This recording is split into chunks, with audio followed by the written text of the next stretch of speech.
I just saw something that just blew me away. How could someone be so very resentful that they could go off on a woman the way this guy did? First place, the guy had a gun in his hand. He had a gun in one hand, and he beat the holy shit out of his sister with another hand. Now, if I had done that to a white woman, I'd probably be dead in America.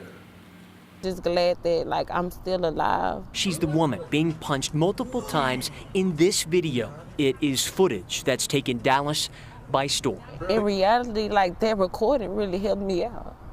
Because when the police came, it would have been my word against his. Lee was in Deep Ellum Wednesday night, and around 4 a.m., she got into an argument with bartender Austin Shuffield. Shuffield told police that Lee was driving the wrong way on a one-way street and kept him from leaving a parking lot.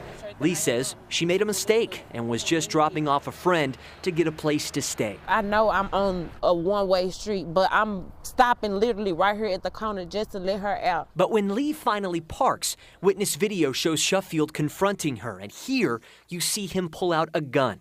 I was scared. I was like, you got a gun? Like, the first thing that I could think of was to call the police. And when Lee starts to dial, you see Shuffield knock away her phone.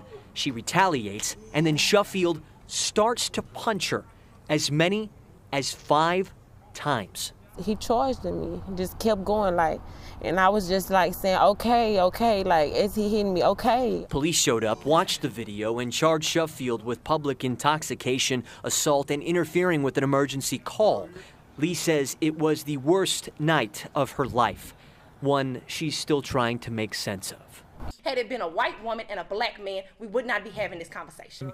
The 30-year-old was charged with misdemeanor assault and then quickly bonded out of jail. And the belief by many in the community that Shuffield's charges should be upgraded. There's no way that we should be sitting here talking about an investigation needs to go on. The video is proof enough.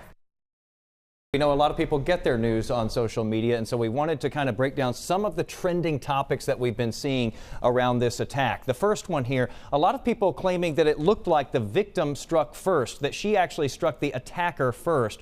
We can say definitively that that falls into the false category. Not that it would justify what he did to her after that, even if she had, but let us just show you the video here because we actually have that cell phone video from an eyewitness. In it, you can see he hits her first. He slaps her hand and her phone goes flying out of her hand. Then she tries to slap him. He blocks that. And then we've seen this over and over again. He just proceeds to pummel her there. No matter how many times you've seen that video, it is still hard to watch. Let's bring up the next item here. A lot of folks questioning whether the attacker in fact pulled a gun there because that was in the police report. It's been in our reporting as well. Again, we can turn to the video here and definitively say that yes, we can verify that he did pull out a gun during this confrontation, and we have actually taken a still shot of that video. You can see him holding the gun right there. That's a pretty easy one to prove. Again, a lot of people trying to refute that today. We talked about the DPD chief. A lot of people saying, can we get these charges increased? They're misdemeanors right now. A lot of folks calling for felony charges. They're calling on the chief to do this. It is, in fact, the DPD chief who has the final authority right now during the investigation to insist that those charges be increased. Again, that has not happened yet, despite that huge showing at City Hall today calling for that to happen. Last thing here, some activists say that some racial slurs were used in the commission of this assault. We didn't hear that from the victim herself the first time we talked to her. We haven't found that in the police report. So a lot of folks want this designated as a hate crime. Right now, we know that detectives are still working through that part of the case. We're going to leave that one sitting right here in the middle because we can't verify that or say that it's false, that it will be considered that this case still in its infancy right now. So we're going to leave that one in the middle. But of course, we will continue to follow all the development. A misdemeanor. Can you believe that? A misdemeanor, and he got out on bail for $1,500 lousy ass dollars. Come on, America. The world is watching us. We can do better than this, and I know it.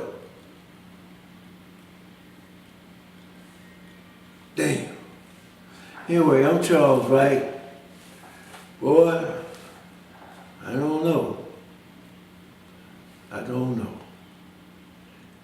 What's the answer, y'all? Somebody tell me something.